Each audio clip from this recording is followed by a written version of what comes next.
எழுதி வைத்துக் கொள்ளுங்க, புக் மார்க் பண்ணி வைங்க. இந்த கிளிப்பை மட்டும் எடுத்து கட் பண்ணி வைங்க. 2 தொகுதியும் தோற்கிறார். 234 தொகுதியிலும் விஜயினுடைய தாவேகா தோல்வி அடைகிறது. அதுல எந்த மாற்று கருத்தும் இல்ல. கிழக்குலையும் தோற்கிறாரு.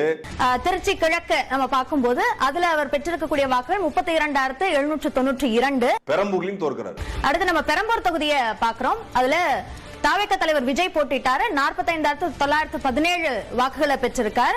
எந்த தொகுதியும் ஜெயிக்க முடியாது, எந்த தொகுதியும் ஜெயிப்பதற்கான வாய்ப்பே கிடையாது. இவங்க கொடுத்த பில்டப் எல்லாமே சுக்கு சுக்காக உடைய போகிறது.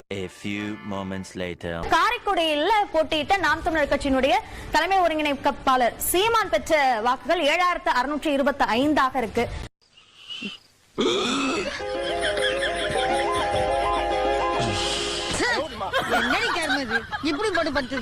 தாவேகா வேட்பாளர் 34,782 வாக்குகளோட அவர் முன்னிலை வைக்கிறார். டாக்டர் பிரபு 4வது இடத்துல சீமான் இருக்கார் அப்படின்றத இங்க பார்க்க முடியுது. நான் எதிர்பார்த்தேன் நான் வென்றுவேன், 5-6 பேர் நம்ம உள்ள போயிடலாம் அப்படின்னு நான் நினைச்சேன். நெஞ்சமெல்லாம் பொண்ணா இருக்கு தம்பி, மறக்க முடியல. எல்லாருக்கும் வெற்றி வாய்ப்பை நான் கணிச்சேன். அது நடக்கல. அதனால ஒன்றும் இல்லை. நம்ம போய் இன்னைக்கு இல்லைன்னா நாளைக்கு போகிறோம், அவ்வளோதான். எப்படி சார் நீங்க வாங்க.